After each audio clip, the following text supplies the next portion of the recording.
when we were consultants, we used to work with spreadsheets and PowerPoints. We were kind of part of the problem in a way, because the moment that information reaches the leadership team, it was out of date. They weren't really engaging with it, mistrusting the data. Kiplot is the bridge to actually see everything that's going on and to be able to steer this whole thing through changes that are happening. What really separates the best companies is doing the right work. Hi, I'm Tom Guinness and welcome to the Raising Europe podcast. Here we go behind the scenes with the people building the future of European tech. Today we welcome Paul Aanhaanen to the show. Paul is the co-founder and chairman of AI-powered strategic portfolio management software, Kiplot. You don't want to miss this.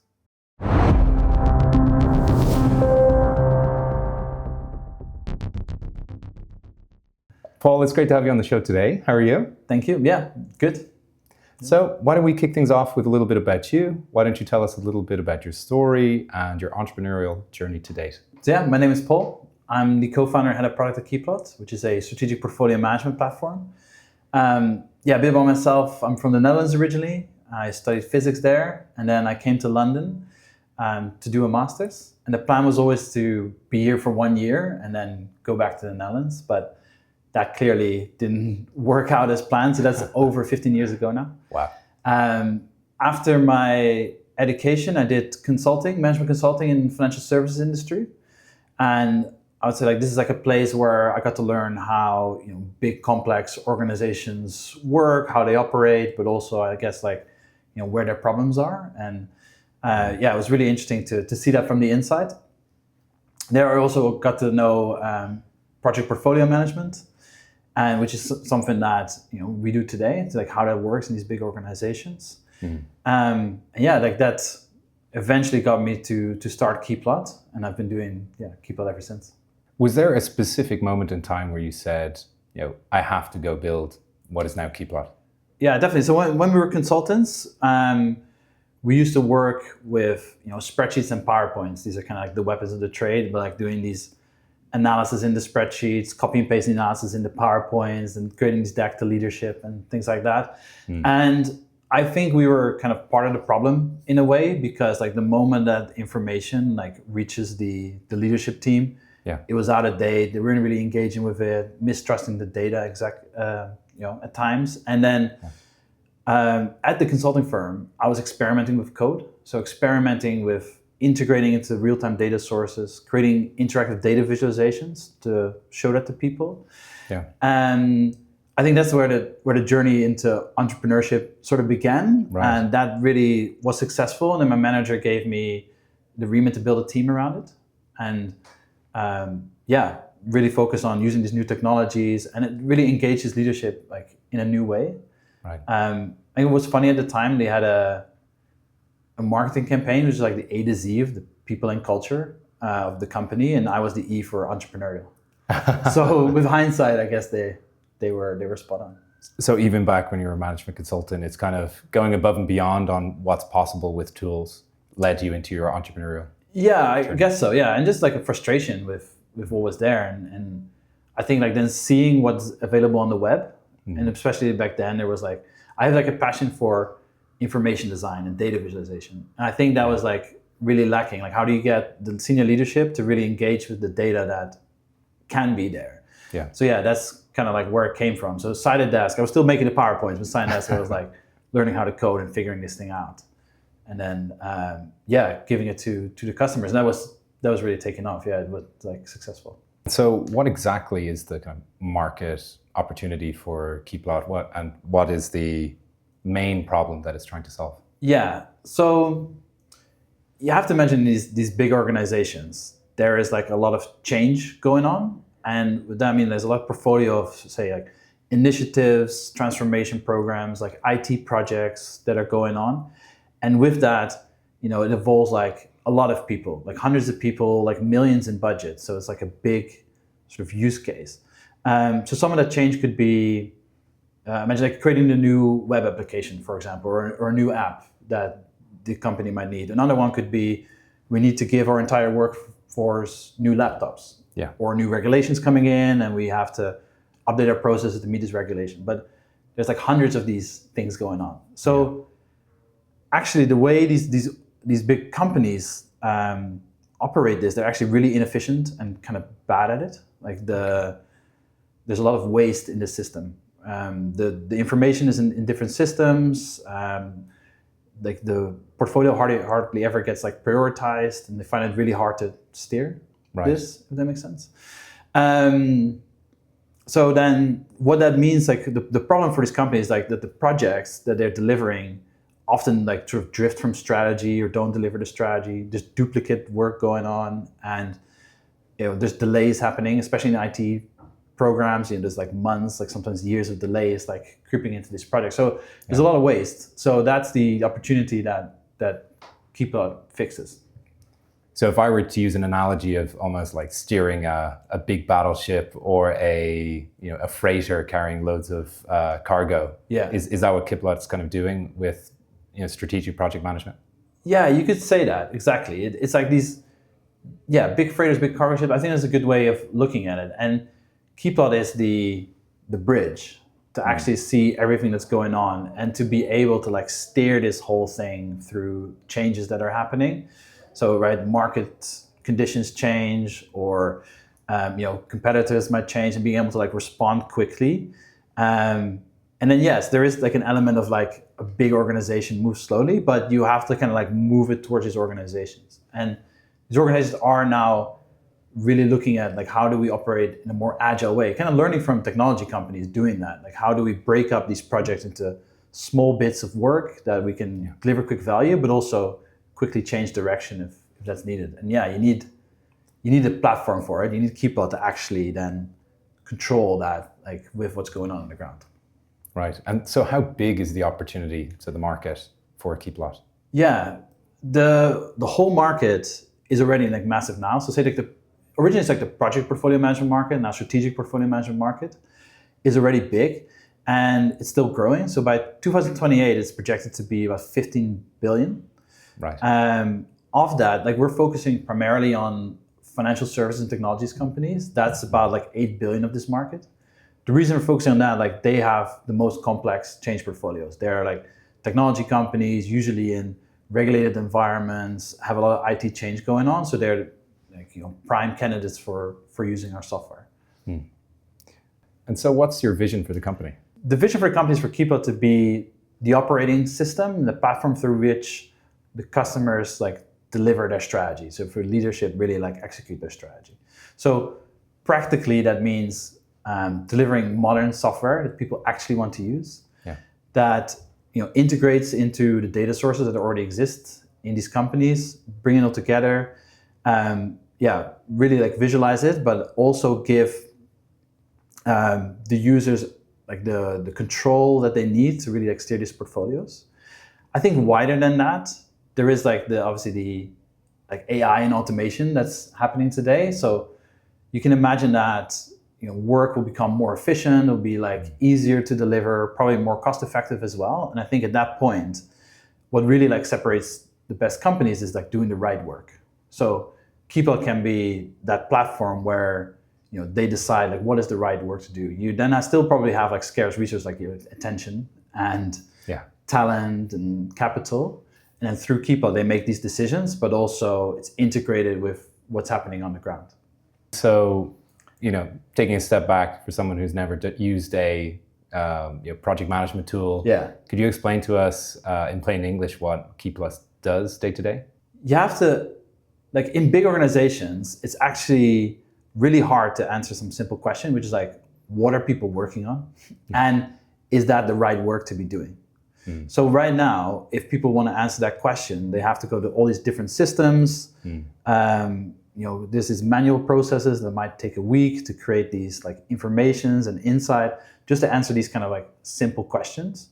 So firstly, what Kiplot does, it's like a platform to bring all these data sources together in a single platform, remove these like manual work, really give the leadership like confidence in the data, but also that it's ready to make decisions. And for example, like I mentioned, these projects that are going on, we might have like, we're updating our app. On the other hand, we're rolling out new laptops to all of our workforce. And both these projects might need the same person working on it. Right. So at this point, there is a conflict and like a decision needs to be made. And what Kiplot allows you to do is see exactly, the delivery state of each of these projects, but also like how each of these projects is contributing to the strategy, and therefore be able to make a prioritization decision. And in the moment, just decide, okay, this person needs to work on this project, this initiative.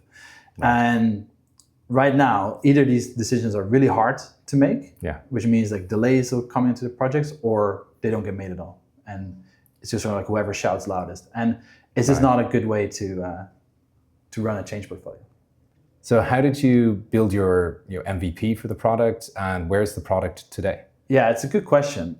So our first MVP was an interactive real-time data visualization of the change portfolio. So it was just this interactive view that leadership for the first time could actually see everything that was going on in their business. So already that created a lot of value. Yeah. They would have a different conversation. They would have the data available to make decisions. But yes, we've been going for a long time and built like an entire strategic portfolio management platform. So right now that MVP still exists, but now it's a dashboard in our reporting module.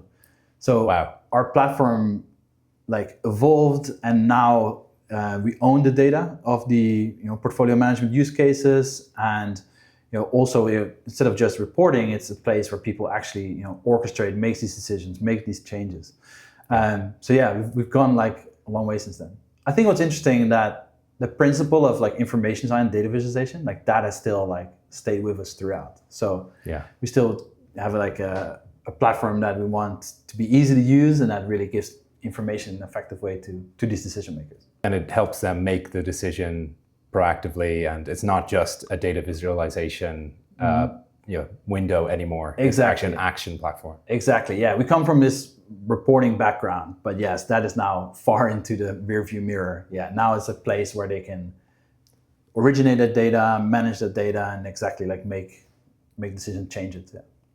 And so how does Kiplot compare to other products in the market, and what's your unfair advantage versus them? There's obviously the sort of two competitors. The first one, as I mentioned, is the spreadsheet and PowerPoint chaos. It's not really a competitor, but it's sometimes like what we're replacing. But chaos. Yeah, kind of. And on the other hand, there's these two or three incumbent players. Mm-hmm. They're like these big enterprise companies, but they're all coming from the project portfolio management background. And this is not really how companies deliver strategy anymore. So PPM was all about tracking milestones, maybe like tracking risk, giving status updates. It's really changed now to be a more agile approach. Right. And really, okay, what are the outcomes that we're trying to realize? Like, how does it connect to strategy? How do we prioritize? So very different use cases. And we were able to build a modern tool that people actually want to use, but also from the ground up for these use cases. Right. And also these integrations I've mentioned, for us, they're out of the box, easy to integrate with what already exists today. And this is what modern tooling kind of gives you. And I would say thirdly, we have a lot of expertise in this place. So that expertise in industry best practice is encoded in our tool, but also we have an implementation phase, and we bring a lot of experience to really fit it to our customers, and our customers really appreciate that. So who exactly is using your product? What kind of customers do you have? Our main cohort of customers are large financial institutions, including tier 1 banks, but also large technology companies. And then inside those companies, the roles that use our product are like the PMO office, it's called the project management office, or like transformation office, heads of change. Like these are the kind of users. And then within a company, that spreads out into the project managers and product owners, and also the finance teams, and eventually leadership are all users of our platform. We focus on financial services and technology because they are the ones with the most complex change portfolios and really need our platform, but our tooling is agnostic to industry. So we're also now seeing inbounds from retail industry and onboarding these kind of customers as well. So big retailers. Yeah, no, exactly, like big retailers. Some big retailers in the US. Our customer base are enterprise. They're really big. At the moment, it's probably 20 projects and above. Like once you have like multi-million pounds budgets just in the change portfolio, these are the kind of customers that we have. And so what kind of impact can using Kiplot have on their businesses, tangible impact? I think the impact materializes in two ways. Like firstly, we cut out an immense amount of manual effort that's currently happening.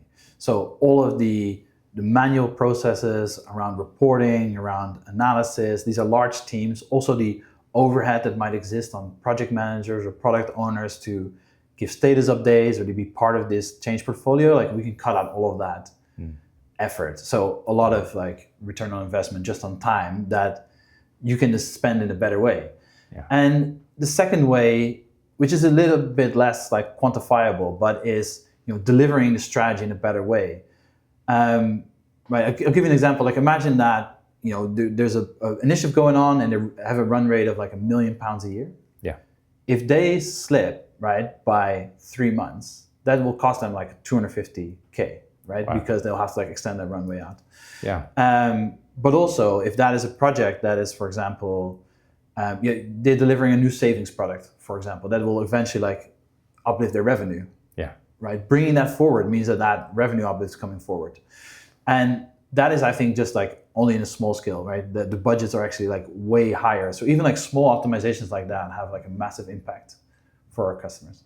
How's traction been so far with both customers and employees? Yeah, it's great. So we have a big customer base of big enterprise customers. So these are all, multi-year deals, annual recurring revenue, large enterprise contracts. We've been able to steadily grow this over the last 5 years. So growing every year. So both in revenue and in team size, like making sure that, the team keeps up, building the product that we now have today, but also supporting these enterprise customers, onboarding them, and also then, keeping them on board for a long period of time.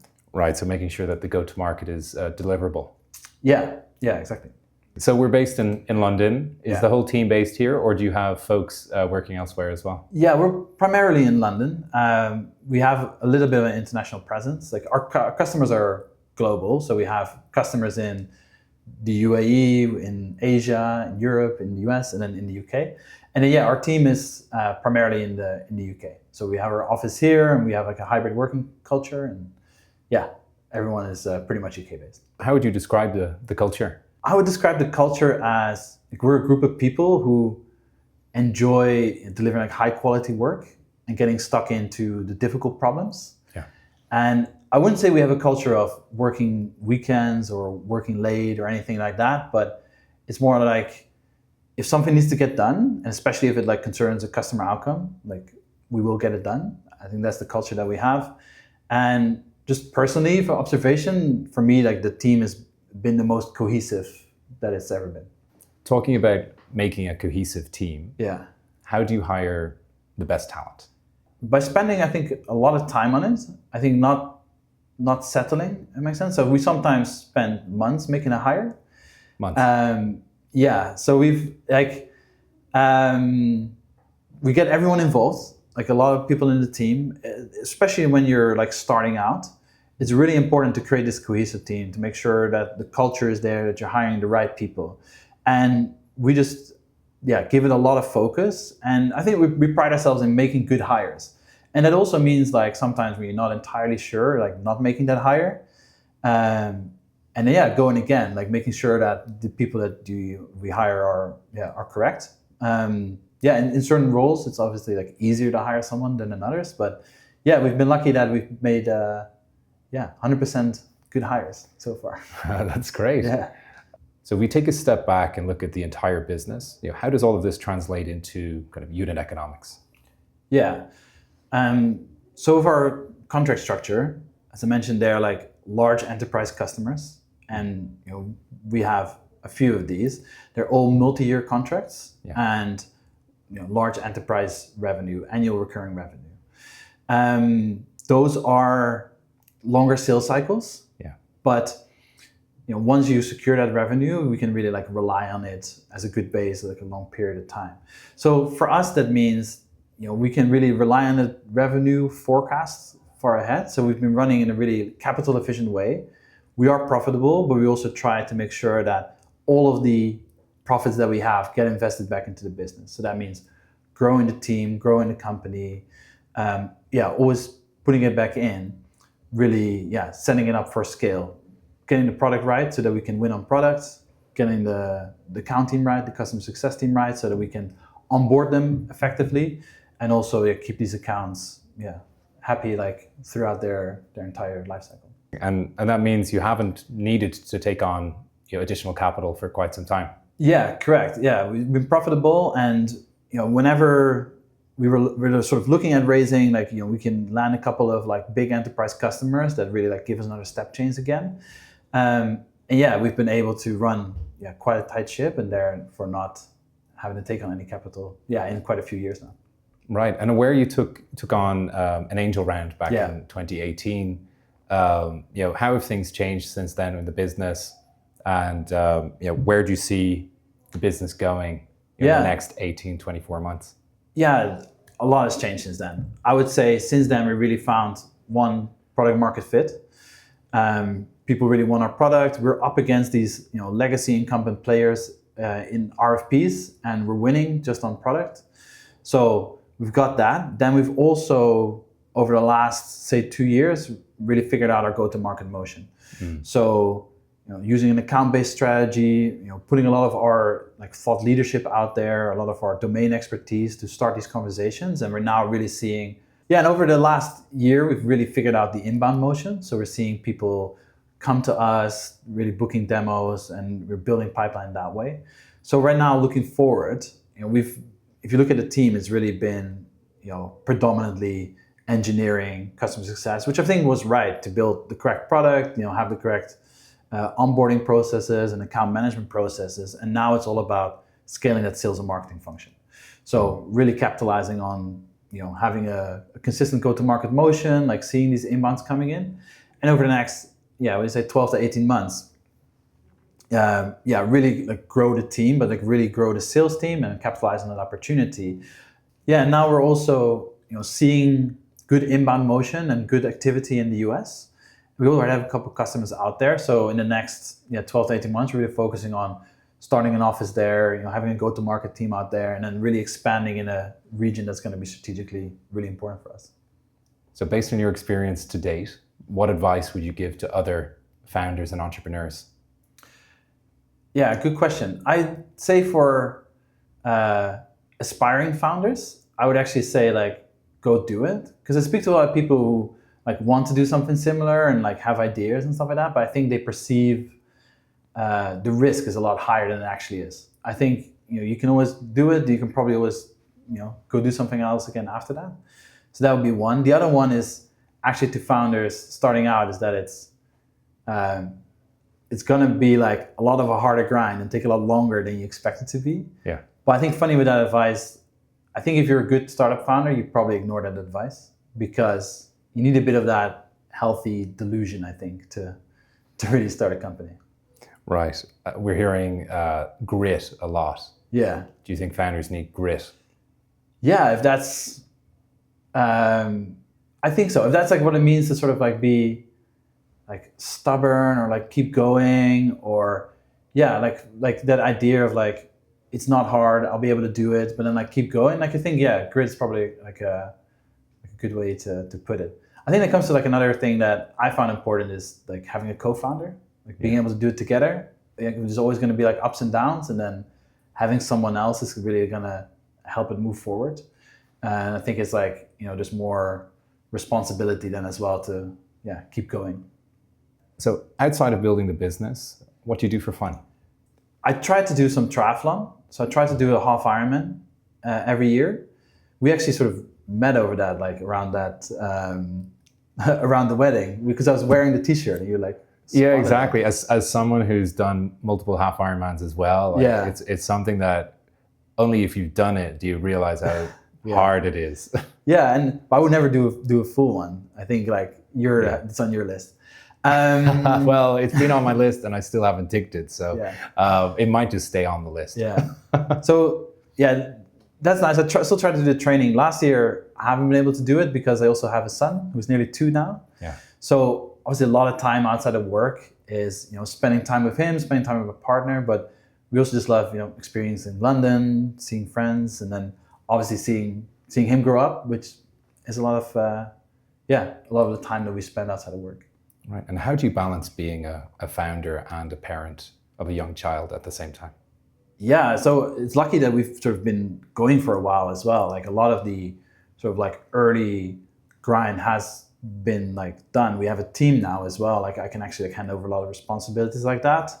I think it's like making priorities, right? So it's like priorities like the family, then the work. But I think I'm also like in a stage of my life that really works. As in like I don't have to go out to like the party or this and that. And so yeah, no, it works out really well. I also lucky like you can choose where the office is. So I have no commute. It's like a 5-minute cycle.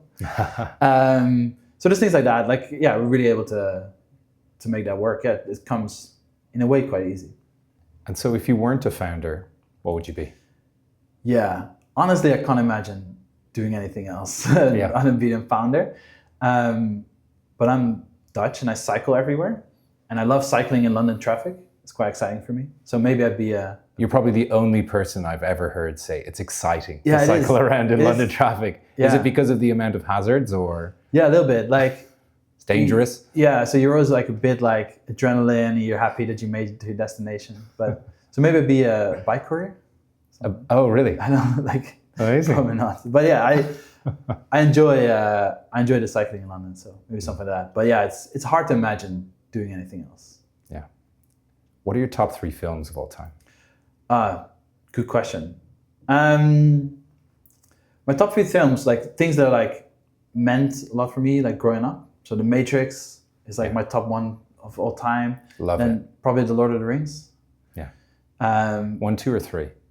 Yeah, good question. Or just all 3? They're all good. Like I think, yeah, I quite enjoyed like the whole thing of it, like sort of the old school filmmaking. Yeah. You know, the on location stuff, like the practical stuff, like that's also going throughout the movies, and obviously like the story is great throughout. I'd probably pick 1 because Fellowship. Yeah, because whenever you keep like rewatching it, you always start there. So I've seen it the most. That makes sense. Top 3. So you've given us 4, but if you want to give us one more, please do. No, I was gonna go with like just like a recent one, like Dune movies were good. Yeah, really they're great. Yeah. Really enjoyable. What books would you recommend to others? So because of my son, it's actually been quite hard to read books. But when I was reading books, I really like biographies. So like Walter Isaacson's books, like does Steve Jobs, but also he has biographies on like Einstein, Benjamin Franklin, Da Vinci. I really enjoyed reading those, and then also like sort of learning about those time periods. Yeah. The Steve Jobs book is excellent. Yeah, it's excellent. Yeah, and that is actually like what sort of first got me into biographies. Probably the first biography I read, and then actually I realized that I enjoy that format. Yeah. But yeah, we talked about the Dune movies, the Dune books. These are the last ones I read because I really enjoyed the movie, and then saw a recommendation like, then you should really read the book. So that's actually the last thing I've read before my son came around. So what celebrity do people say you look like? Well, I actually like hardly ever get it, but then I shaved my head a few years ago. And then literally like the other week, people say I look like the One Punch Man. The One Punch Man. Yeah, so I got that. Or when I first did it, I think they were like, being supportive and things like that, but they say like I look like the Dutch Channing Tatum. Channing Tatum? Just because of the thing. That's perfect. Yeah, but don't really have a celebrity look like, I think. So how did you come up with the name Kiplot? Yeah, it's a funny story because we rebranded like a few years in, and we just needed something that was like short, memorable, easy to find online, had the .com domain. Because what we realized is actually in this enterprise space, like that's really important. You just need to be able to like give someone the name, and they need to be able to type it in a Microsoft IE11 browser and find you. Yeah. So that's how we got to Kiplot, and the meaning of the name we only kind of retrofitted. So plot is a nod to our data visualization and information design background, and then ki is like the Japanese chi, is like the key in Japanese culture, so it's like calm, energy, flow, and you could say that that's what decision tools really need to be, giving you that information in a calm and like clear way. Well, Paul, thanks for joining us today. It's been a pleasure having you on the show. Yeah, thanks so much for having me. Yeah, I really enjoyed it. And yeah, wishing you and the rest of the Kiplot team and the family all the best for 26 and beyond. Thank you. Thanks.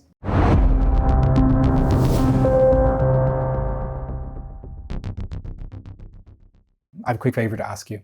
Raising Europe is a community-supported channel. If you find that our content has been valuable to you or has helped you in any way, please hit the subscribe button. It's one quick, free, easy way for you to support the channel and help us make our production better each and every week. Thank you so much for joining us on our journey so far. Without you, none of this would be possible.